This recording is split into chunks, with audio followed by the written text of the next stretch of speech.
We have completed 25 years of our existence. The journal is now 25 years old, and in these 25 years, we have never missed any deadline, and we have been punctual. We have been, and of course, we have never compromised on our values.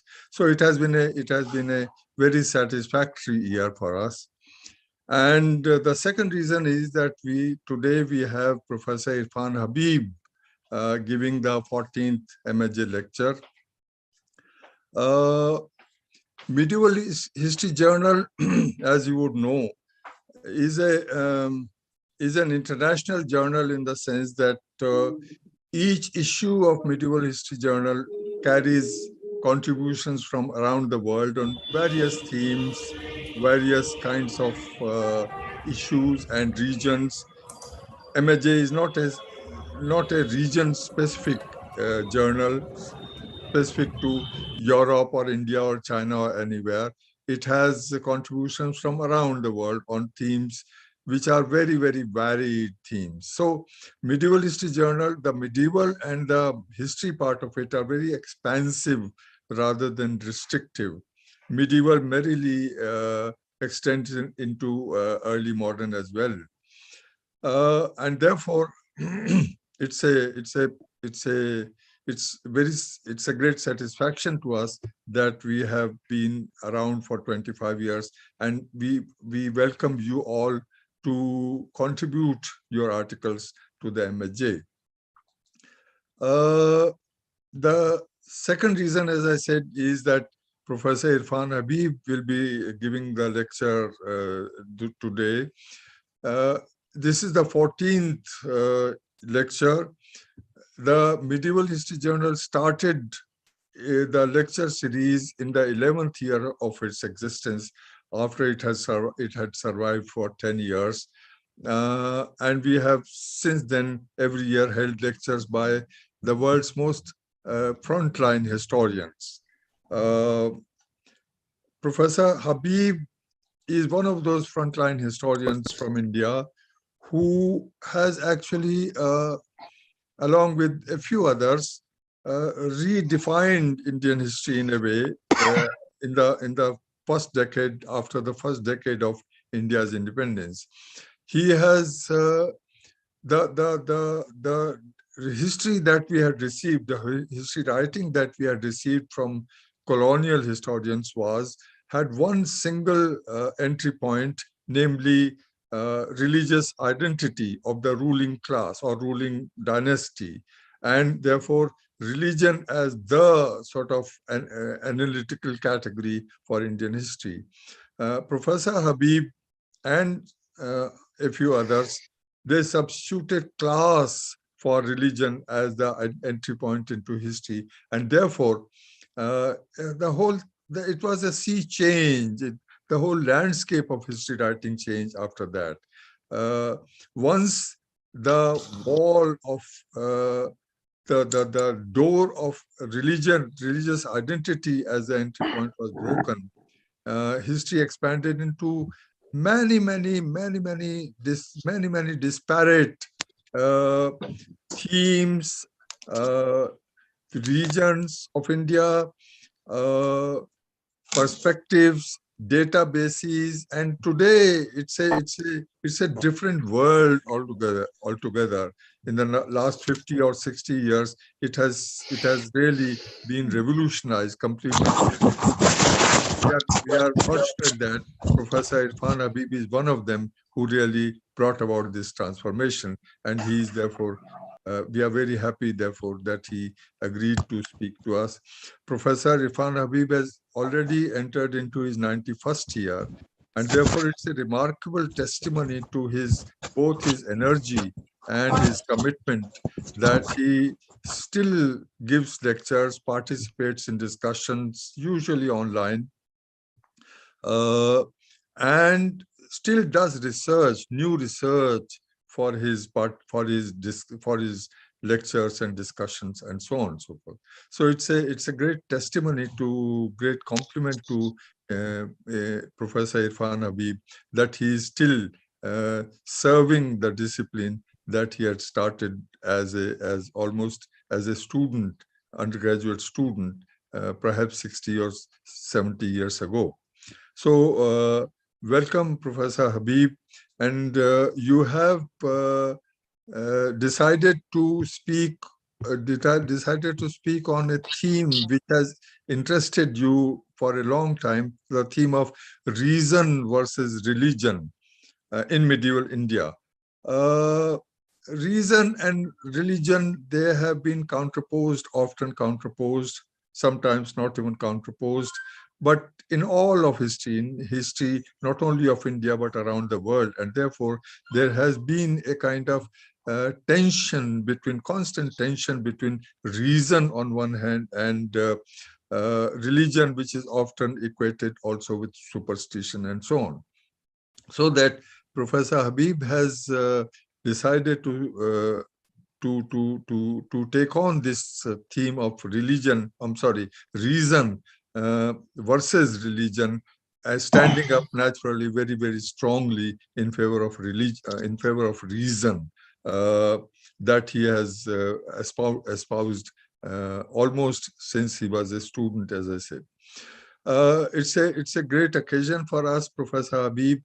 You have a very vast audience waiting for you to hear. They are just joining in one by one. I'm sure the audience would be very happy if I stopped talking and invited you to address them. Professor Habib, it's all yours.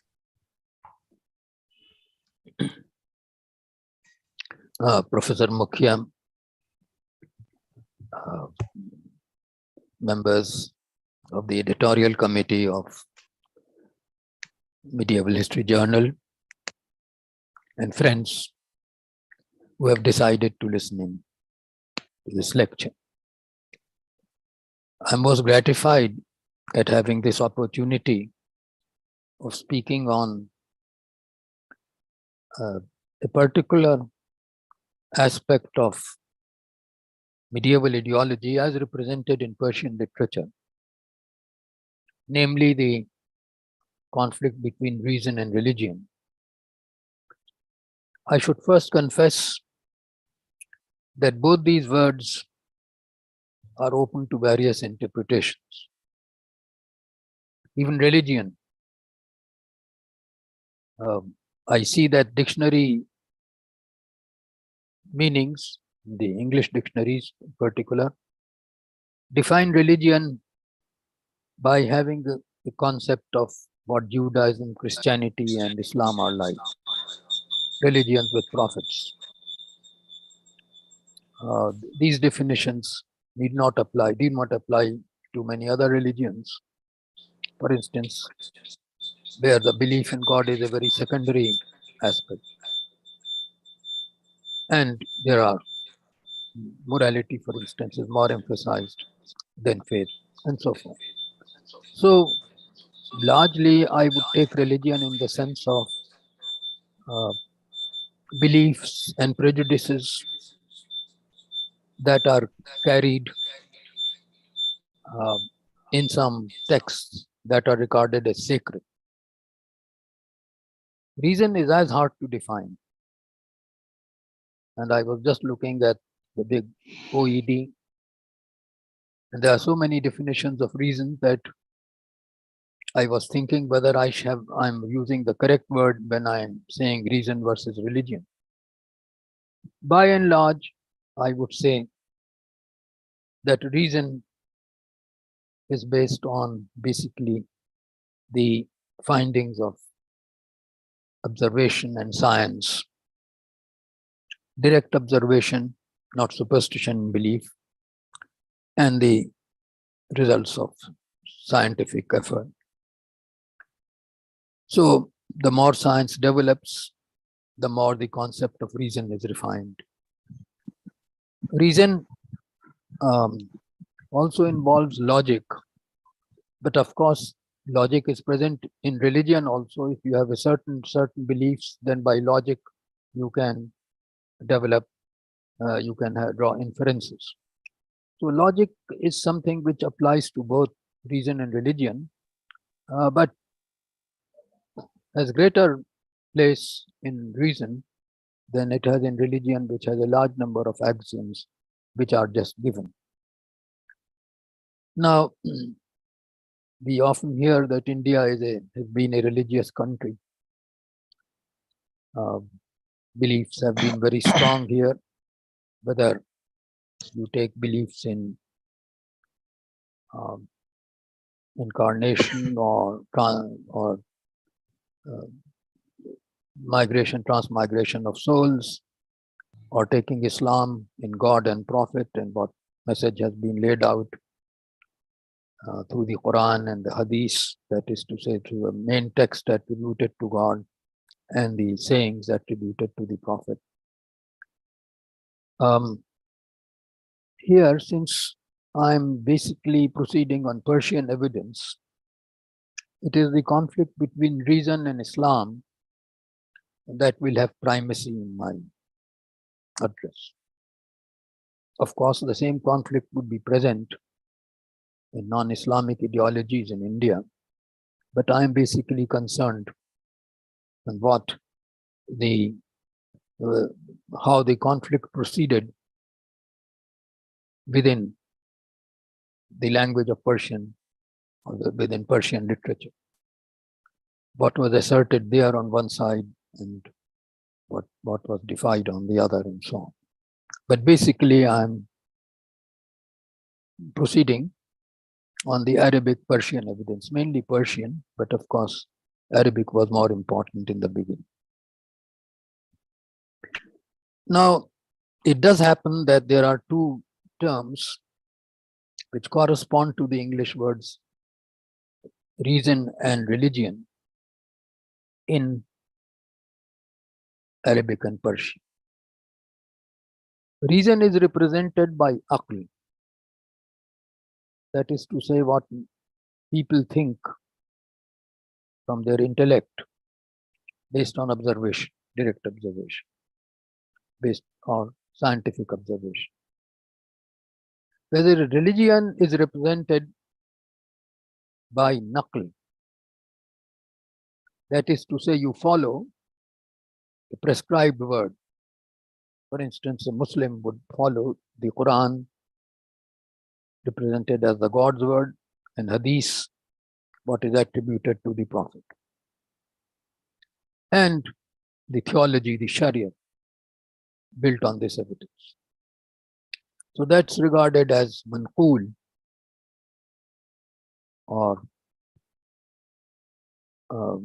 as opposed to aql, where you apply your own intellect, and in manqūl, what you have inherited, what is there in the holy texts that you regard as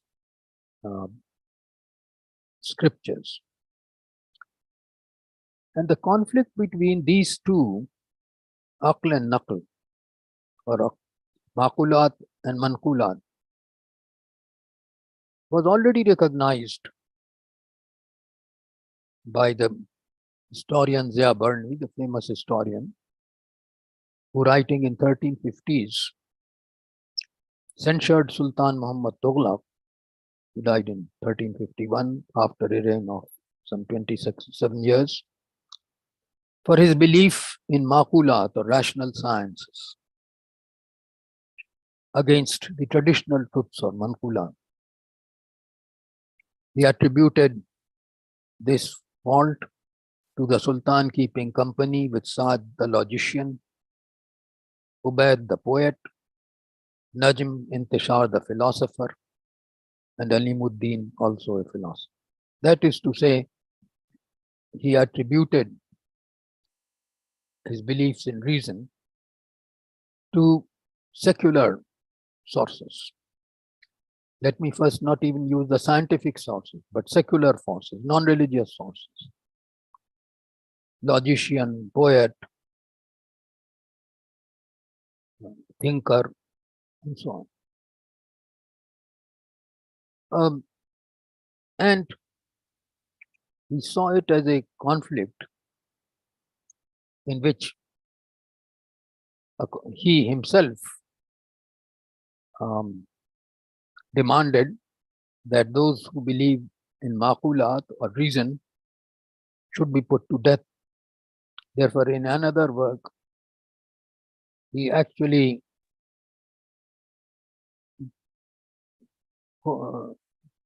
praised Mahmud of Ghazni for his supposed desire to kill with torture Avicenna, known to Europe as Avicenna, the last great rational philosopher and practically the major authority in Unani medicine, in Islamic, Arab, Persian medicine. Thus, in the 14th century, when Burney was writing, the conflict between these two traditions was well established. And here, therefore, I would like to go back first to an earlier period and trace briefly how this conflict began to arise in what might be loosely called Islamic thought, or if you like, Arab Persian literature. First of all, there was the influence of Greek rational sciences. When the Arabs in the 7th century conquered Syria and Egypt, they found the main official language and literary language there to be Greek. And Syriac, the language spoken in the capital of the Umayyad Caliphate, the 7th century, was Syriac based really on Greek. And therefore, in 8th century onwards, the Arabs became heirs to the Greek philosophical and scientific heritage. And a wonderfully very large number of Greek texts, philosophical as well as scientific, were translated into Arabic. Often this is regarded in history as one of the great translation projects. Many of the translations have now disappeared, but many survive, or references to them survive. And they became the basic texts for both scientists and philosophers, first writing in Arabic and then in Persian. Among these was Al-Biruni, whose book on India, Kitabul Hind, written in Arabic by 1035, was called by a famous historian of India a moment in history. His description of Indian sciences and social practices in India would look very modern to a reader if he didn't know that he's reading Zakhao's translation of an Arabic text of the 11th century. This is very modern because of its totally rational outlook throughout. And its very objective attitude towards Indian sciences and Indian beliefs. He does not write as an opponent of Hinduism, for example, but as a student of it. And in this book alone, he quotes 17 Greek authors, 17 Greek authors. In fact, he also quotes New Testament and Bible, and is greatly appreciative of the New Testament. So this is the kind of heritage, ideological inheritance that was brought to India by scholars of Arabic and Persian, along with, of course, the religious scriptures and what was called manqūlāt or deen. But this particular heritage of Akbar reason that was brought to India should also be particularly remembered. Now, the Greek knowledge of Greek through Arabic continued for a long time. In the Mughal period also, as late as 1616, Thomas Rowe, the English envoy, noted that you needn't argue about Aristotle or Euclid, along with Averroes, with the mullahs here. They know all about it.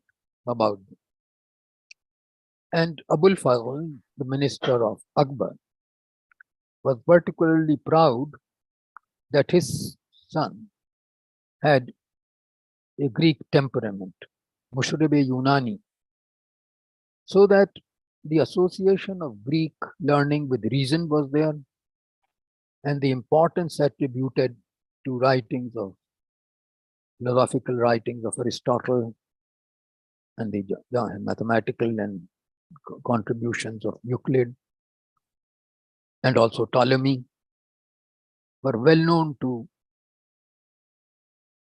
Persian writers. In fact, if you look at the geographical section of the Ain-e-Akbari that Abū'l Faẓl wrote, the entire geographical section about the world, about latitudes and longitudes, is based on Ptolemaic concept of world geography. So one must always remember that the Greek heritage remained until the end of the Mughal period a very living part of thought in both Arabic and Persian in India, as in also in other Islamic countries.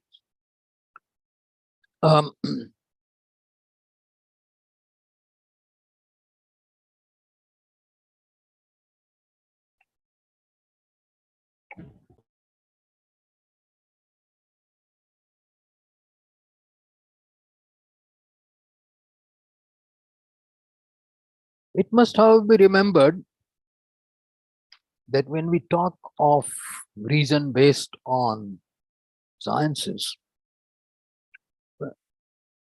the concept of sciences at that time was not exactly ours. For instance, astrology and alchemy were also considered sciences.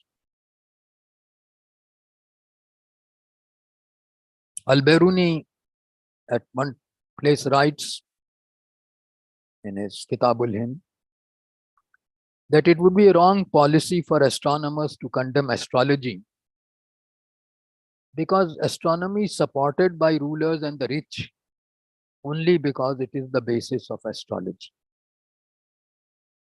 If the belief gains ground that astrology is useless, then astronomy would not be supported by the princes and the rich. This is a very common sense observation because indeed astronomical observations and astronomical observatories were established in countries where Arabic and Persian were the main languages, mainly because astral observation of stars and heavenly bodies was considered essential for astrology, for working out future or indeed present dangerous moments or present moments which were regarded as propitious.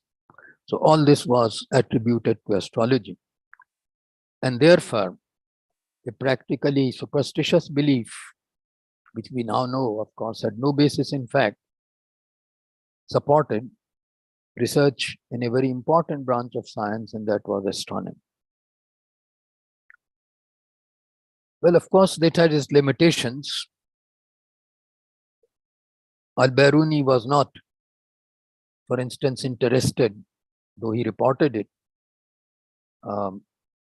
in Aryabhat's epochal observation that it is the earth that moves and the heaven that rests. Astronomers alike in Europe and the Islamic world, and most Indian astronomers also, believe rather that the universe moves and the earth rests, which of course was only overthrown when Copernicus presented his entire view of the solar system. But Copernicus himself believed in astrology. Therefore, though astronomers were wrong, as we now know, the universe doesn't move around here. But still, they believed that the stars move of themselves and not are used or pushed by angels. And that, of course, was quite an important belief that religious people didn't hold. They thought that angels are moving the stars. And I will come to that presently. Now, on the side of the world, outside reason and science, strictly, outside medicine, outside astronomy, which were the basic sciences at that time, which were free of superstition, which were free of, no Habib or physician would say that any prayer would cure you. They knew only medicines and helped. And similarly, astronomers believed only on what they saw and believed that stars moved of themselves, not by angels. But this was not the common belief. And among Sufis, for example, Nizamuddin Auliya in his conversations, reported by Amir Hasan Sidzi early in the 14th century, said that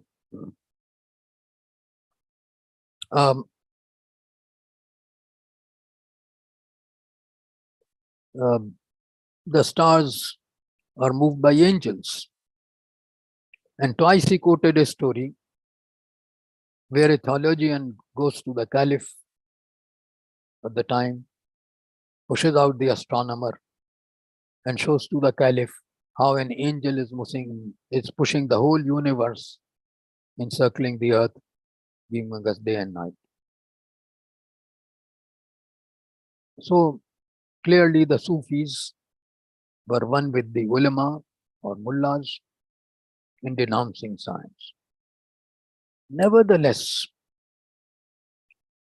the Sufis, by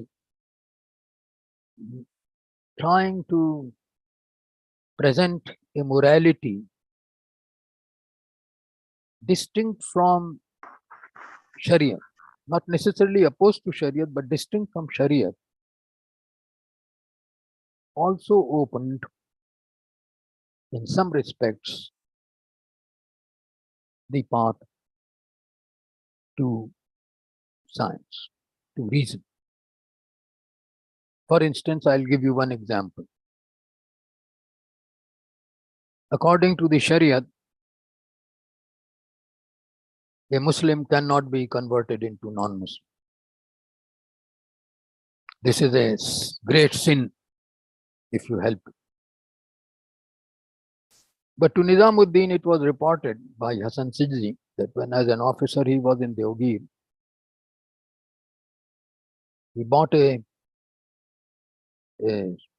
girl, slave, Hindu slave, which had been enslaved, in order to return it to her parents, father and mother, who had come crying because she had been seized by a soldier and so on. This meant, of course, that a girl who had been converted to Islam was now going back to Hinduism. When Amir Hassan was worried because according to Shariat he had committed a great sin, the girl would now go to hell, not to heaven. When he told his quandary to Nizamuddin Aulia after he had returned, Nizamuddin said, he wept at the story and said, "You had done well," and told another story of his Sufi who had similarly received his enslaved woman so that she could join her children, knowing that she would now transfer from Islam to Hinduism. Therefore,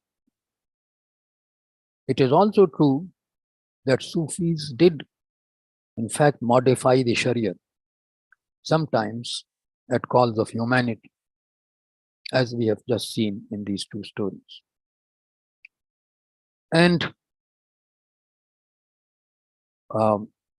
when you come to certain Sufis, like Rabia Basri of Basra, who lived around 700 AD, then she was a figure who particularly challenged the Sharia. And Nasiruddin, the disciple of Nizamuddin Aulia, in his Malfuzat, in his conversations, gives a curious story without being asked. And the whole point of the story was that Rabia Basri showed to men theologians and Mr. Sufis that the whole story of women receiving only 1/10 of wisdom while receiving 9/10 of lust at the point of creation was absurd.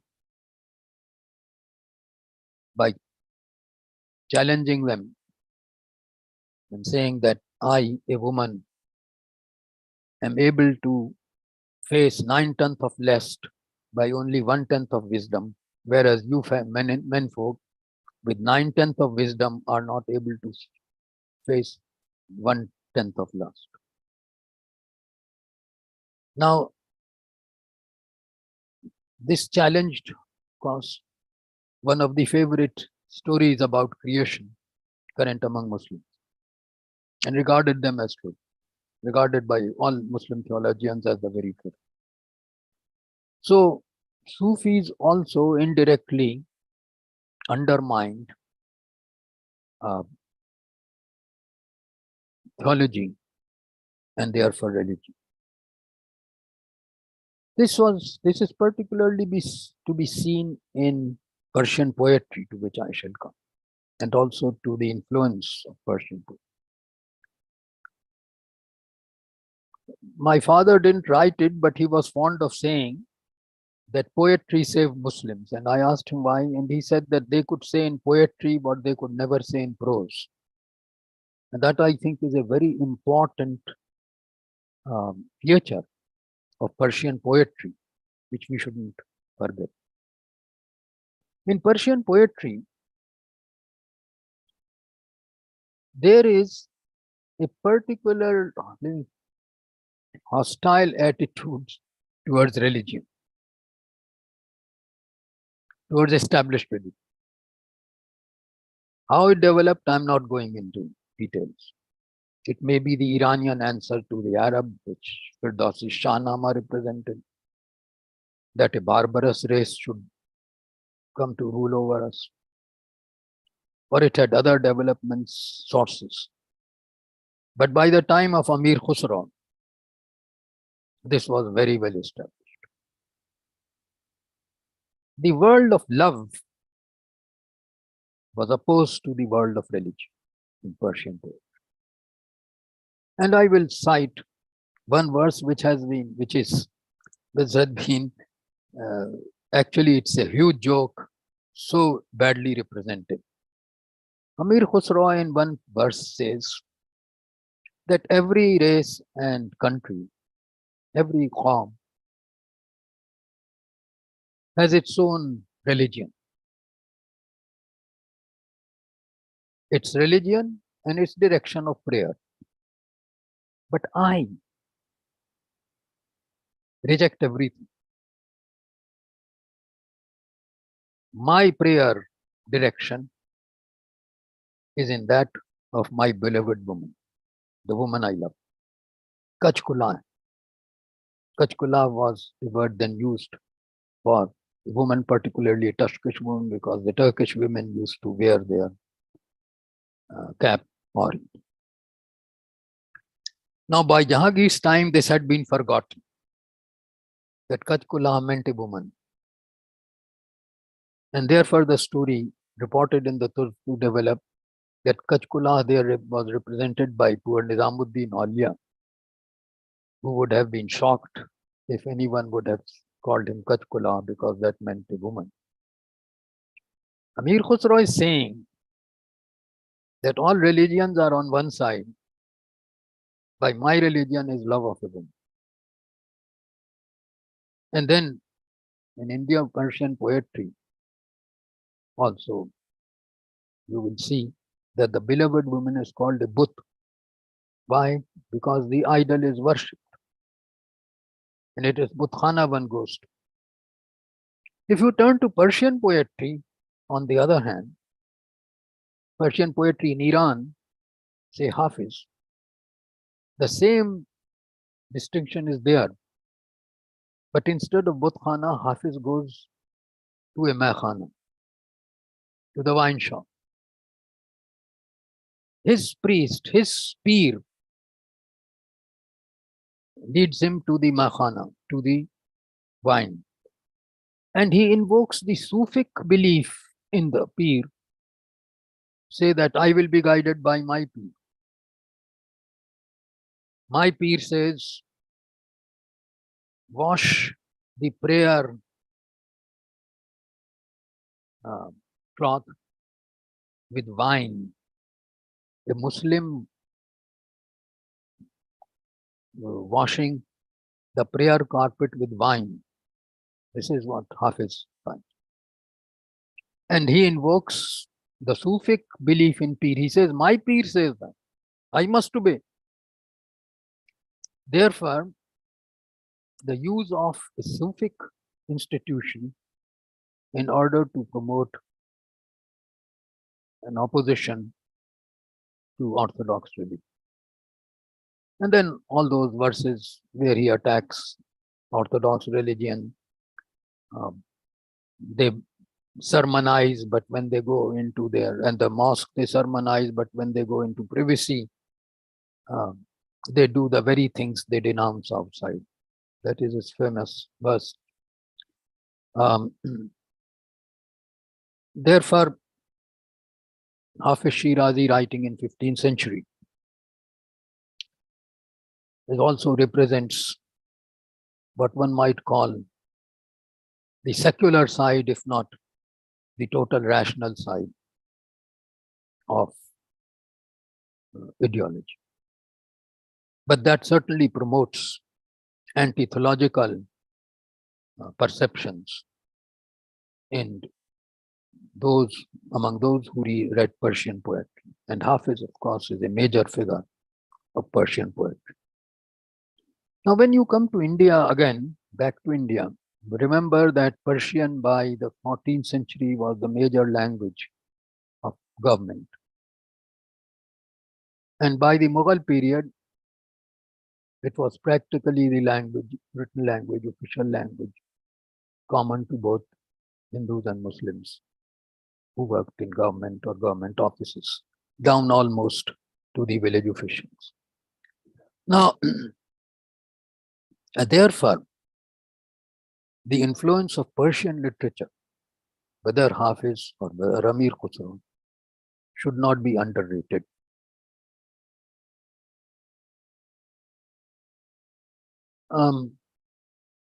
This was the inheritance of 16th century India. And I will now come to the period of Akbar,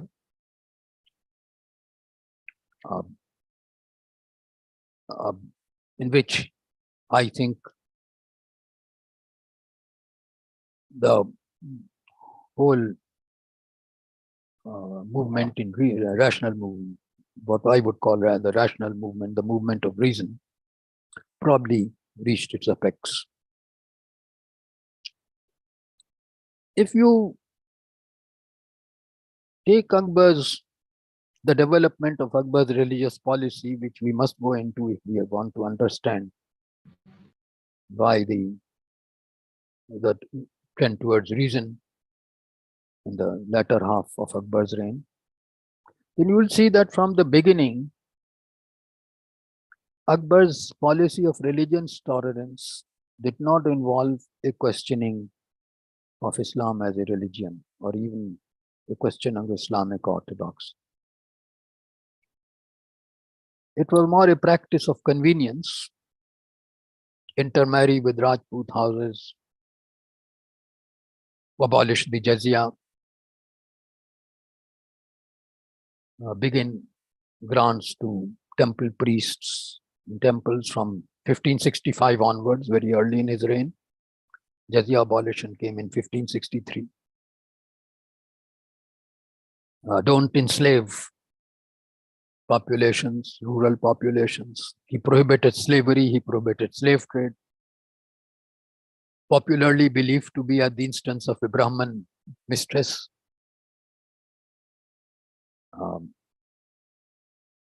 But in the 1560s, a very important measure, it is forgotten that Mughal Empire did not permit slave markets, unlike Delhi Sultanate.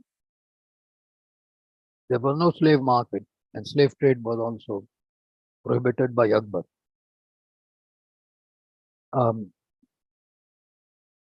But at the same time, he was quite orthodox. Went to the Ajmer shrine repeatedly almost every year. Had his 5 prayers daily, and so on. In that, as my colleague Prof. Dārā Shukoh pointed out, in his Fateh-Namah-e-Chittor, on the declaration issued on the Caesar of Chittor in 1569, he sounds like a very orthodox Muslim sovereign celebrating victory over the Kafirs. Then how it was that a turn came in the 1570s? The turn came because in the beginning, he wanted to be known as a Muslim king who gave to the Muslims a unified Sharia. And I think it was this ambition which ultimately opened the doors to reason. Because when the Ibadat Khana was established and the discussions with some theologians began, it soon became clear that Akbar wouldn't get out of the theological Islam what he wanted. He couldn't get a sanction for his numerous wives. Marriage is more than 4. But apart from that, we found that the mullahs were very unreasonable. A Brahman priest was killed. A Brahman was killed, Mathura Brahman, despite Akbar's desire, not that he shouldn't be punished because of blasphemy. It is very little known that under Muslim theology as interpreted by Abu Hanifa, non-Muslims cannot be punished for blasphemy. Only Muslims can be punished for blasphemy. This is of course forgotten today in Pakistan, but that's another. From here, as is well known, began his dissatisfaction with Muslim theology, which for some reason, I think very good reason, was promoted by Abū'l Faẓl, despite the fact that Shaykh Mubarak, the father of Abū'l Faẓl, was not a rational thinker. He was a theologian, perhaps one who changed his views often, but certainly not a man of reason. But I think very early in the day, Abū'l Faẓl began to have doubts about Muslim theology. And this is particularly marked by Badayuni, who was in close contact with Abū'l Faẓl in 1570s and till very late as well.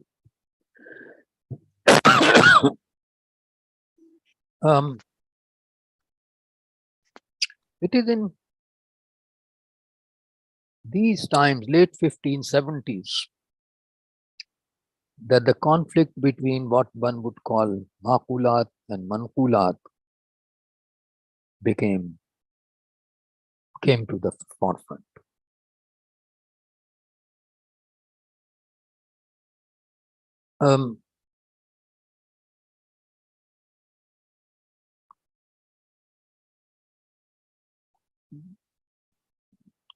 Abū'l Faẓl began to draft Akbar's farmads and letters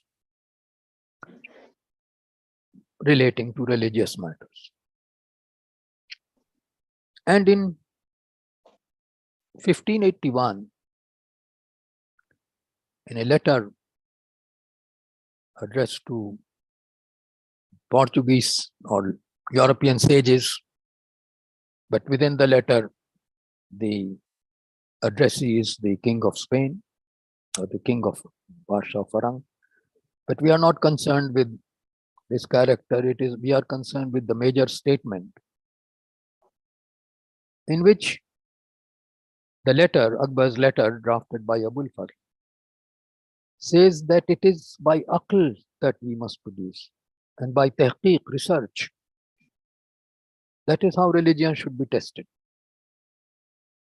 And that I don't find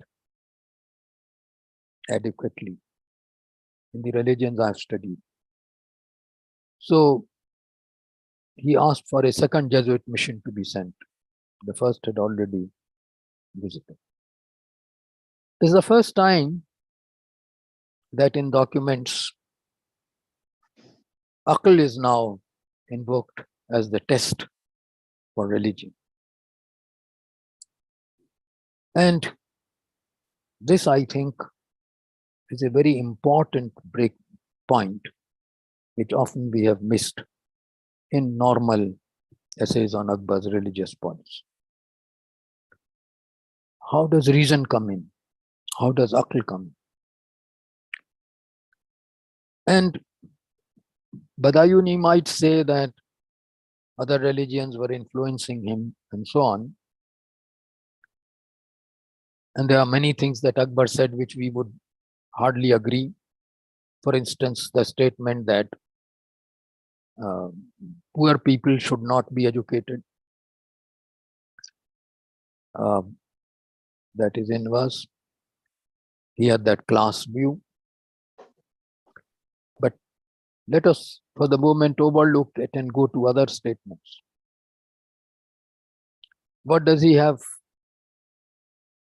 against Islam in his statements? That Islam doesn't provide enough for daughters. The daughter's share should not be half, it should be more than the son's share, because the daughter is helpless. Only the son can earn. This is a very important criticism of Islam, Islamic law, Sharia. Or his condemnation of sati, that husbands don't treat their wives when they are alive and they want them to burn themselves in order to help their husbands in future life. So there's no turning from Islam towards Hinduism. He has criticisms against both, and a wonderful criticism against both religions, in which he says there are no prophets in India. There have been no prophets in India, because if you can become a god or incarnation of God, why would you stop at being a prophet? In other words, he's attacking both the institutions of prophethood and of godhood. He's not attacking God, of course.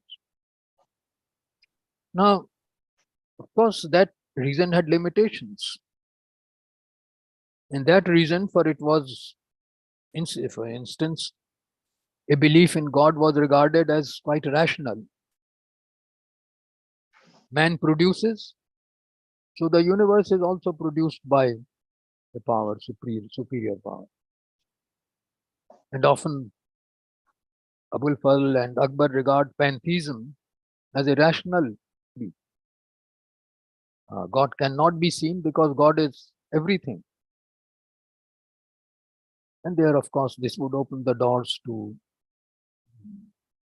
in Jahangir's time, to the study of Vedanta.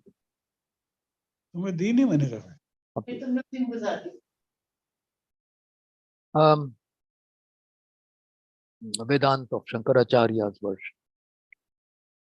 But essentially, Abū'l Faẓl in his Ain-e-Akbari argues that no king should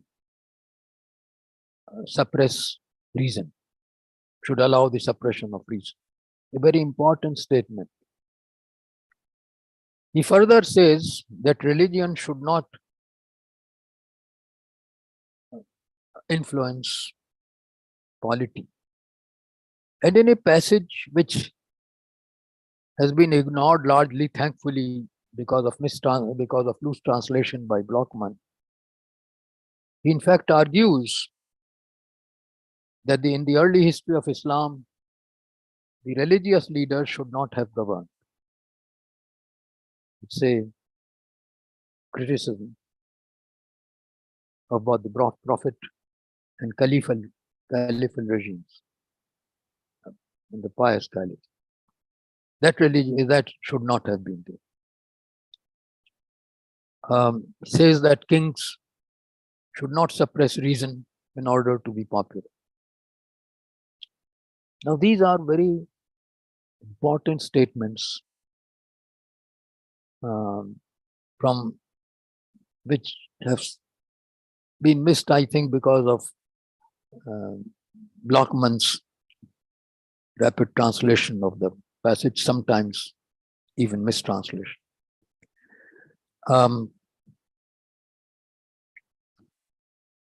It is therefore wrong to think that Akbar was trying to build a religion out of a mixture of all religions. There is no such evidence at all. But he was increasingly, and his associates, Abū'l Faẓl and his other associates, Hakim Abū'l Fatah and so on, were convinced more and more about the importance of reason. And it was there under this influence that ultimately they took a Sufic belief and converted into a secular principle, sulh-e-kul, absolute peace. That should be the major principle of relationships between human beings. You will see that sulh-e-kul doesn't involve religion at all. Sulh-e-kul means all people. And that again was actually worked out, as I've tried to show in a recent paper, by those very scholars who were trying to present to Akbar the belief in reason or aql. Now, I come to the period after Akbar, and this is a story of a depressing story, because somehow the fight for reason lost out. I think perhaps it was over-ambitious. Perhaps religion had too deep roots in India. And Jahangir made concessions, obvious concessions. In the beginning, he was all for Solekul. Later on, this was lost out. One very great friend of Abū'l Faẓl was in the beginning highly praised and later on dismissed as a heretic, mulhid. Therefore, clearly, in Jahangir's reign, concessions were already made on this. This doesn't mean, of course, that he changed the religious policy. As is well known, the person who he praises most among the religious people is Jadrup or Chitrup, whom he met many times, both at Ujjain and then at Mathura. And it was in relation to a description of Jadrup that he made his famous statement that Tasawwuf is Vedanta. Of course, this equation is only valid if you take Sufism, Tasawwuf as interpreted by Ibn al-Arabi, and Vedanta as interpreted by Shankaracharya. Pantheistic elements. But certainly it is a very interesting statement. And then in Shah Jahan's time, you have Dārā Shukoh, who studies religion but is hostile to reason. And his translation of the Upanishads in 1655 is an outstanding achievement, but it has nothing to do with reason. He's trying to see common points among religions. And that, of course, is important in a country like India. And his translation of Upanishads, despite its conversion of Upanishads into a monotheistic text, is questionable. But nevertheless, he made Upanishads a widely known literature through its Latin translation, by which Upanishadic philosophy, as interpreted by Dārā Shukoh, which one would say was half Islamicized, became very popular in Europe in the 18th century. But all this is a departure from the rationalism of Akbar's time. In the famous book Dabistan, written by a Parsi who called himself Mobad, there's an interesting description both of Akbar's views, and it's remarkable that as far as Akbar is concerned, in his picture of the discussions of religion there, reason is not today. Jews come in, Christians come in, and these are, of course, made up discussions, because there was no Jew as far as we knew, in the post-Ibadat Khana discussion that Akbar's called. Christians were there, of course. And in these discussions, there's condemnation of Islam. For instance, disbelief in Prophet's miracle of Shaqq al-Qamar, breaking the moon in two parts, openly said. And I think it's amazing that India was sometimes different, because if you study the manuscripts of Dabistan, or Dabistani Mazahib as it is known, it passes through, they have passed through Muslim and Hindu hands. I've seen manuscripts where someone has rewritten this term in Sanskrit terms, Nagari, on the margin. So certainly a scholarly Hindu reader. There are others who have transcribed it, Persian manuscript writers, but they never say anything, even when prophets' miracles are disbelieved in the book, where Islam is attacked in the book, because he says, the author says that I include everything what anyone has said. If Muslims make a statement against other religions, that is also entered. Now there is an interesting piece about reason, about rationalists. And here,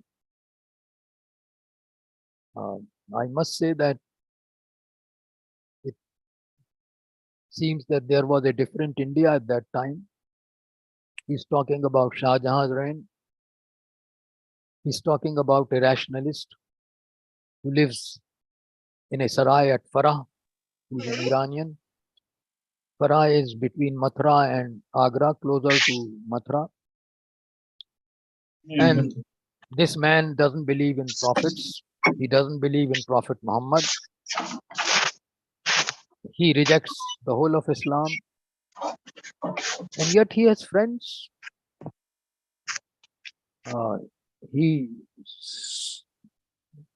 Farsantki, the famous Iranian philosopher, is corresponding with him. And when he dies, he says, don't turn my head towards the west, turn it towards the east, so that everyone should know that I was not a practicing Muslim.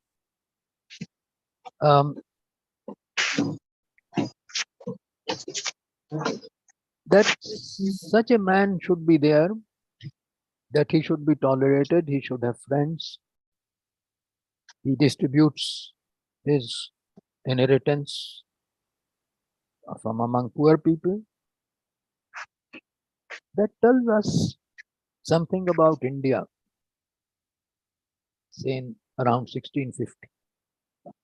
As Badayuni said, India is a country where nobody bothers about what anybody else says. You can get away with anything.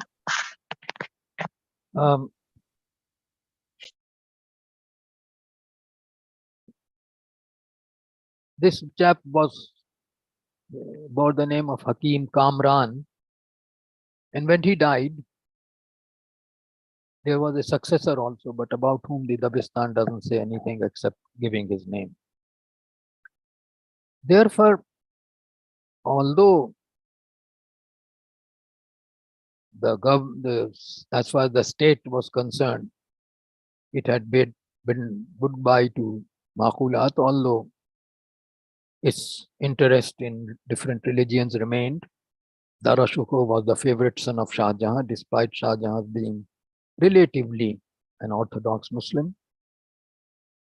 But then Aurangzeb's turn comes,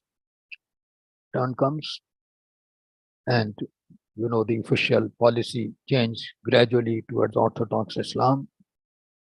But after 1707, that also went.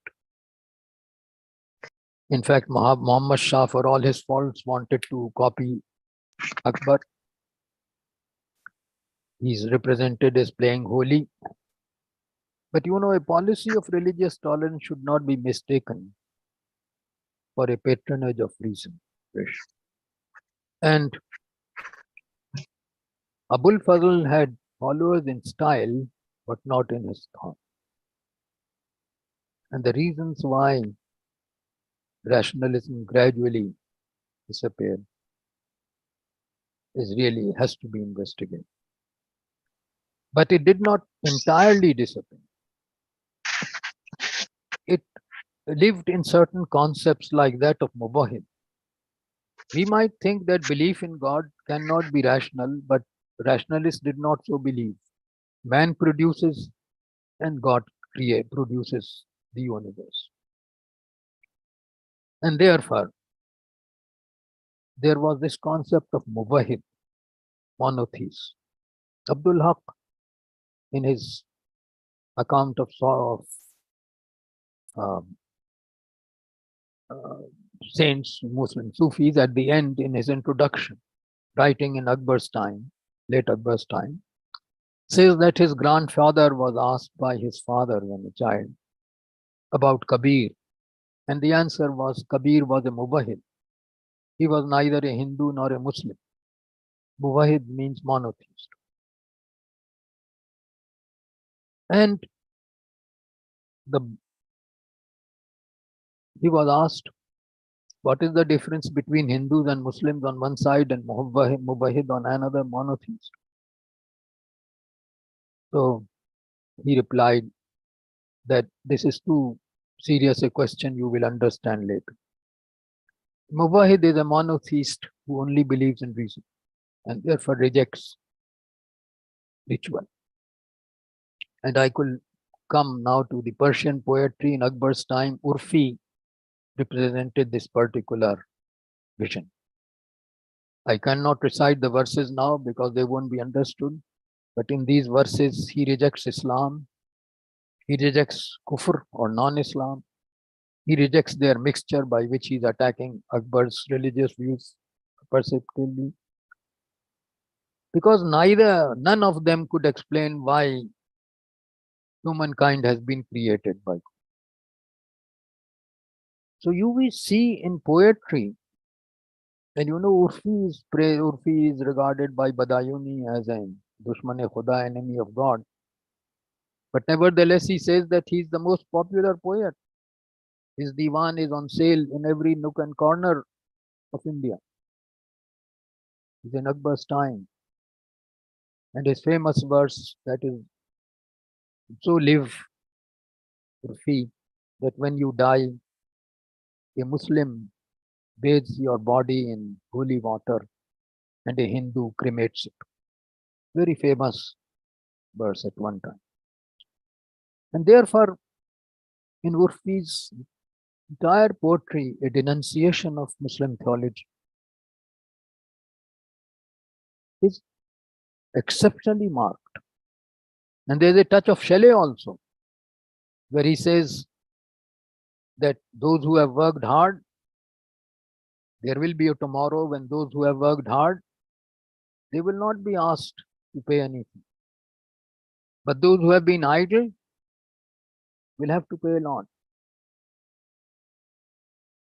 I wish more and more people know Persian so they could enjoy Urfi's Persian verse. And what's astonishing is the popularity of Urfi, despite his anti-religious views throughout his poetry. Well, at the end, I would say that rationalism, medieval rationalism, did not entirely disappear. And when Ram Mohan Roy wrote his first book, and that was in Persian in 1803, this was Tafatul Mubahideen, invoking the concept of Mubahid as we had learned from Abdul Haq. And as we learned later from Ghalib, who says Mubahids reject every religion, every ritual. And that is what Ram Mohan Roy argues, that there could only be one belief in God and all ritual and everything else is invalid. And that is the bugle for what is called the Indian or Bengal Renaissance. And similarly, among Muslims, Sayyid Ahmad Khan, who when he pronounced his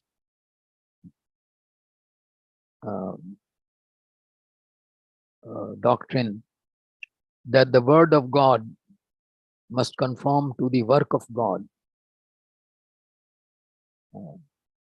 in around late 1880s, In a sense, he was repeating what Abū'l Faẓl had said in the Ain Akbari, which he in fact was the first person to edit Sayyid Ahmad. So I still believe that Mughal period rationalism has still something to offer to the Indian Renaissance of the 19th century. Whether it has something to offer to us now, where every day we are learning to replace history with mythology, I wouldn't know. That's what future to show. Thank you.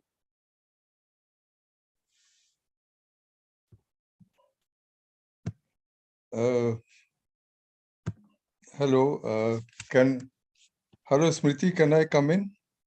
Yes, sir, of course. Yeah. Irfan Saab, thank you very much for this mesmerizing lecture. Its depth and its width, both of them are breathtaking. And above all, so owner correct. একটা speech হচ্ছে সেটা পুরো মেট্রোতে শুনলাম, মেট্রোয় ওই 1 ঘন্টা ছিল বলে শুনতে পারলাম, নাহলে তো connection who is hello, Dr. Malika Basu, please. Hello, please mute yourself. The function is still going on, it's not ended. Hello. Anyway, hello, can I yes, Smriti, can I come back? Yes, sir, of course. Okay, yeah. Well, thank you very much. As I said, both its depth and its width were mesmerizing. But above all, the critical element that is so characteristic of Professor Irfan Habib's thinking, writing, speaking, everything is subject to critical evaluation. Whether it is Akbar or it is Dārā Shukoh or it is Maulvis or it is poetry, nothing is taken for granted, and that is the mesmerizing part of the lecture. There would be certainly many questions, many discussions of it, I'm sure.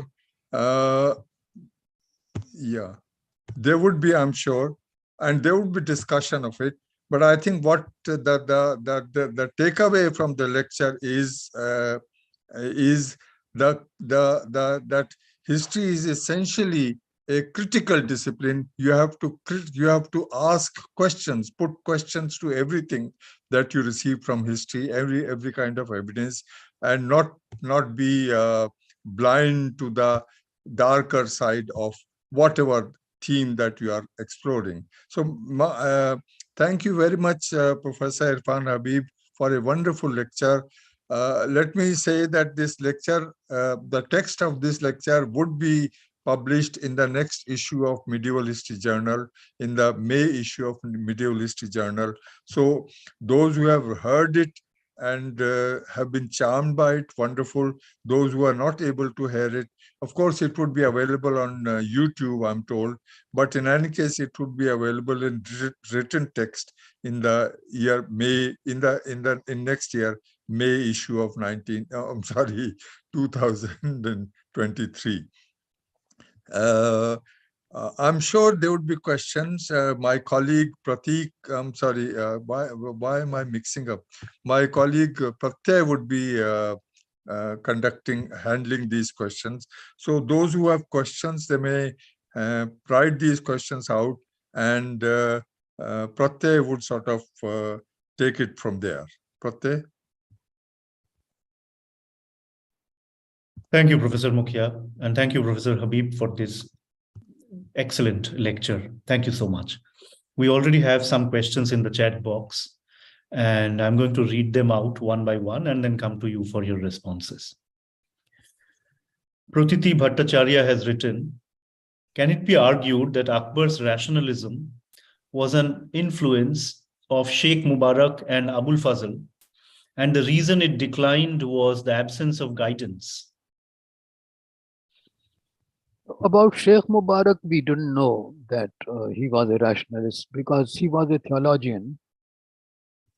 And according to Abū'l Faẓl, he was deeply influenced by Ibn Arabi, which of course means that reason was not his main field. It's on the other hand Abū'l Faẓl who from around 1581 began to sound the bugle of aql all the time. And you can see it, the attitude towards the mahzar, which is often called the infallibility decree of 1579,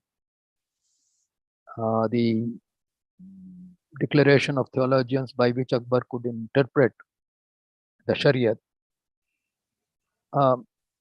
Sheikh Mubarak said, this is the object of my lifetime. But Abū'l Faẓl in his Akbarnama says that this kind of responsibility for the ruler, for the sovereign, was in fact not proper. Sovereign is much above just being an interpreter. So you can see the difference between father and son. Abū'l Faẓl was not a theologian. Abū'l Faẓl was, I think, a philosopher. And that's the difference between Mubarak and Abū'l Faẓl. Thank you so much. Next, Harshvardhan is asking, when you talk about reason and rationality in medieval religion, is there a process of boundary making whereby true religion is differentiated from false religion? You see, first we have to identify the rationalists. That's a very difficult problem. But if you take these two figures, Abū'l Faẓl and Urfi, then they are considering all religions inadequate. There's not, that is, for instance, Abū'l Faẓl describes Hinduism very fairly. In fact, I think he's given a very good certificate by Jadunath Sarkar, who says that this description of religion, Hindu religion, is so complete that it doesn't need any further annotation. But there is no acceptance of Hindu religion. Description is there. And the insistence is, of course, on Sulh-e-Kul there, that everything should be tolerated. Therefore, there is neither acceptance of Hinduism, nor of Islam, nor of any other religion that you can see, particularly in the sayings of Akbar, which Abū'l Faẓl has collected together, and on Abū'l Faẓl's own remarks throughout. As I've just said in a paragraph, fortunately not literally translated by Blockman, otherwise Muslims have been greatly aroused. Akbar, in fact, Abū'l Faẓl, in fact, criticizes the early political system of Islam.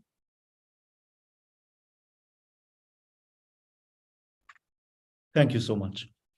Om Tiwari has a question. He asks, what effect did Mahdavi thought have on Abū'l Faẓl and Akbar? You see, Mahdavi thought had no effect on these two. Right? But Sheikh Mubarak was accused of Mahdavi tendencies. In this debate, it is not clear what part of Mahdavi theology he accepted, because in fact Mahdavi theology and the works are not available now. He himself said that he regarded the Mahdavi prophet as a very pious person. Beyond that, he said he didn't agree with them. So, again, the problem is that as far as Sheikh Mubarak is concerned, we have only indirect evidence from Badayuni and Abū'l Faẓl about his views.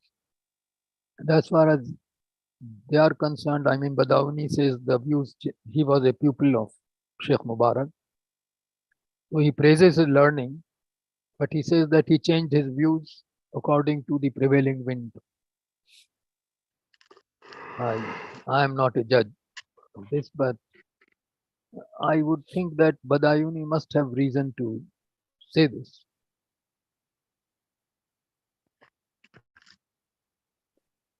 Thank you so much. There are a lot of questions. Let's see how much we can cover. Progyan Dash is asking, he's relating Mughal history with the contemporary period and asking, with all this talk about New India and with Mill's interpretation of Indian history still being pursued, with the concept of class being completely absent in this discussion, how does Professor Habib see the Mughal era, history of the Mughal era, in helping reorient the idea of New India? Well, you see, the fact is that New India can't be built on Mughal foundations. Nobody can visualize that. The other thing is that we should understand Mughal India by understanding the conditions of the time. Mughal India, or for that matter, Delhi Sultanate, were not foreign regimes in the sense that any foreign country governed India. Whatever was collected in India was spent in India. And therefore, this kind of talk which our ministers are indulging in, 1,000 from Prime Minister downwards, 1,000 years of slavery is absurd. If there was slavery, there were thousands of years, because actually there was no democracy in, say, the Mauryan Empire or Gupta Empire. Rulers were not elected. They belonged to higher castes. So the caste system was there. So actually, the best thing for us to do is to look at the UGC syllabus for BA course of history, where the caste system enters history in the medieval times. There was no caste system in ancient times according to this. And yet, origins of the Rajputs becomes very important in this syllabus, as if Rajputs don't form a caste. And Akbar is, of course, ruled out. He's not there in the syllabus. So, Hindu Patpadshahi is put in Aurangzeb's time instead of in Muhammad Shah. So, there's a whole nonsense which is being taught now. The absurdities are so many, like Professor Bipin Chandra being confused with Bipin Chandra Paul, that that gives us an assessment of what our rulers are like today. Thank you, Professor Habib. Moving on, Shauraditya Banerjee is asking about Deen-e-Ilahi and the role of religion and reason in its formation. Actually, Deen-e-Ilahi is a word which Abū'l Faẓl uses once, and which Badayuni uses too. And it is from Badayuni that this was picked up by the author of Dabistan. He didn't have access to Ain Akbari or Akbarnama. And this, of course, means divine faith, but it doesn't mean a religion. Abū'l Faẓl uses it for just a belief in God and nothing else.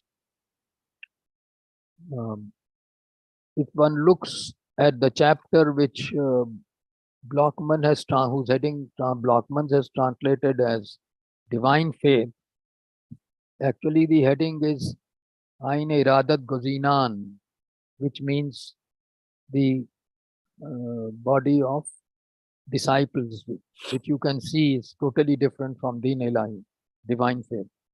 So how Blockman could mistranslate like this, I don't know. But this has led to the thought that Akbar founded a religion called Deen Ilahi. He was actually assembling disciples who would carry out his message of Sulh-e-Kul. As far when the Akbarnama, Ain Akbari was written, and before the slogan of Sulh-e-Kul was invented around 1590, these disciples were already being engaged, but they were to promote pantheism and so on. But basically promote good relations among different communities.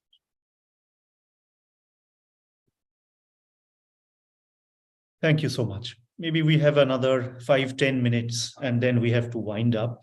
Maybe 2 or 3 more questions. Amna Latif is asking, how do you interpret the idea of sovereignty with this analytical line of reason and unreason?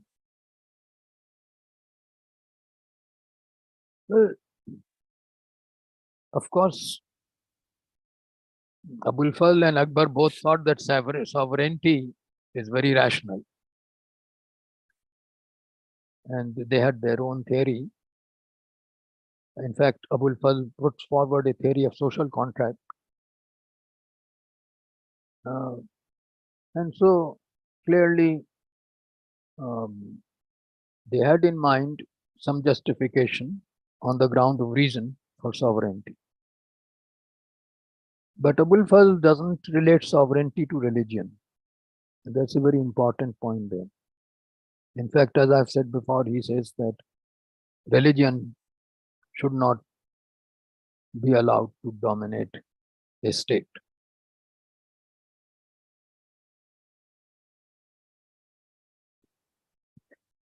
Thank you. Arikul Haq is asking about the influence of the European Reformation of the 16th century on ideas of religion and rationality in the Mughal Empire. Actually, Akbar was not aware of the Reformation. In fact, even the author of Dabistan, in his chapter on Christianity, written in 1655, is not aware of Protestantism. He gives a description of Christianity based entirely on Catholic conceptions. So clearly, the Reformation had no influence. And actually, Reformation was as orthodox or religious and narrow-minded as Catholicism, perhaps in some respects more. So I don't know what kind of, even if they had learnt about Luther, what particular message this would have carried to them. I think the Catholic, the Jesuit father was very right when he said of Akbar that his tolerance of all religions is against the rules of all religions. No religion wishes tolerance. So there was, I think, little to learn from the Reformation or from Catholic Christianity as far as Akbar is concerned. Except, of course, that he was persuaded by the Catholic priests to condemn sati. And that, I think, is a role that we must attribute to Christianity. Thank you. There's a question from Surjo Jarf, who is asking, in recent history, reformist movements like the Ahle Quran or Quranism and Tolue Islam have questioned or completely rejected the importance of hadith as a source of Islamic law. It is known that similar ideas also prevailed among medieval Arab thinkers. Was there any scholar or thinker in medieval South Asia who argued against the established hadith corpus as a source of the Sharia? Well, you know, the real view or his realistic view is the opposite. Through hadith, many important ideas get into Islam which are not there in the Quran. So hadith manufacture in the early centuries of Islam is a very important element of Islamic thought. This is too delicate a subject for me to go further into it, but it is quite clear that many ethical statements in hadith enlarge the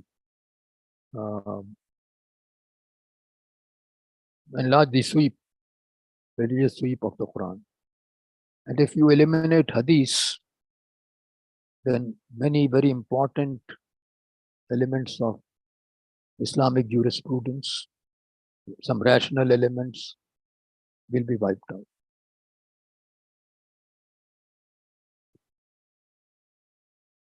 Thank you so much. Perhaps the last question of the day, we are out of time now, almost.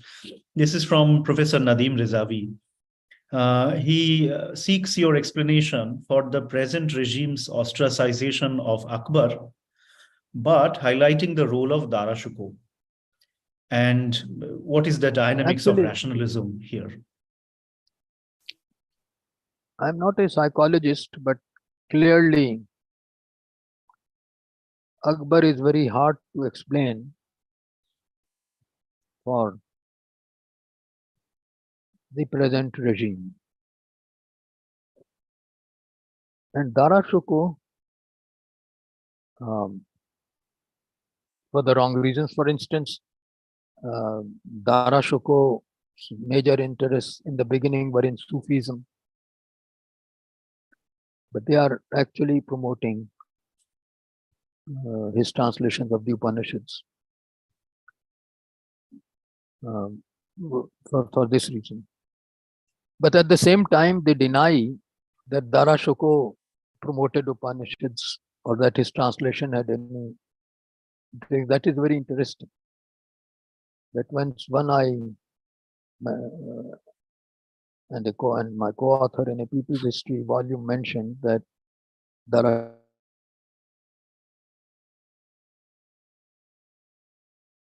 reviews strongly attacked by pro-BJP historians, as if Dārā Shukoh did not contribute to the international repute of Upanishads at all.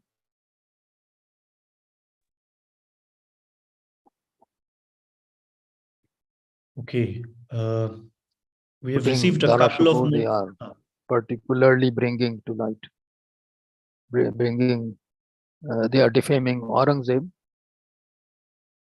Well, I'm all for it. I have no particular interest in protecting Aurangzeb or defaming him, but that seems to be the reason.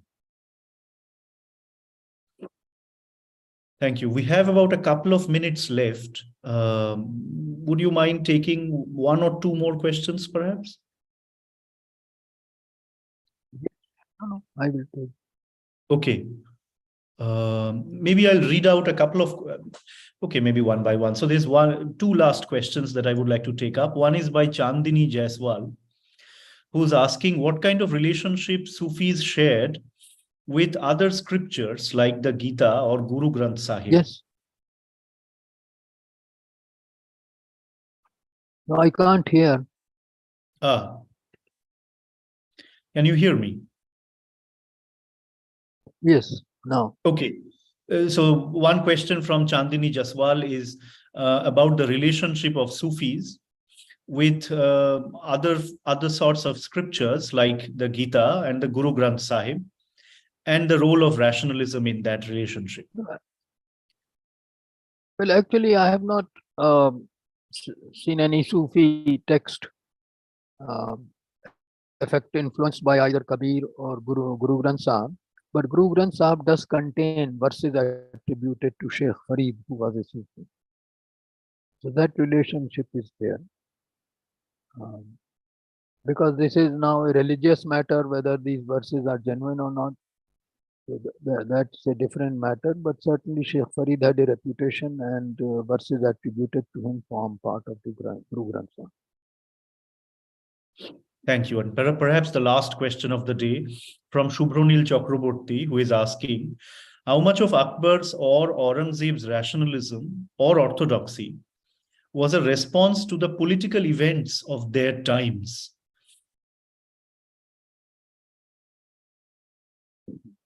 Well, in Akbar's case, political events don't seem to have influenced him, because actually it was his success by early 1570s that made him thought, according to Badayuni, and I think he's quite right on that. Think of the favor that God had assigned him, given him, and he wanted to thank God for that. As for Aurangzeb, it is quite possible that his internal difficulties, which mounted in time, as was argued by my former late colleague, Professor Athar Ali, led him to invoke religion more and more, which was not the case early in the reign. But certainly from late 1660s, he became increasingly intolerant. Of course, intolerance had its limits. Rajputs and Marathas formed an increasingly large segment of his nobility. But it goes without saying that he did change the religious policy of the Mughal Empire. On the other hand, his successors, notably after Bahadur Shah, tried to go back to Akbar's policy. Muhammad Shah, poor fellow, wanted to model himself after Akbar.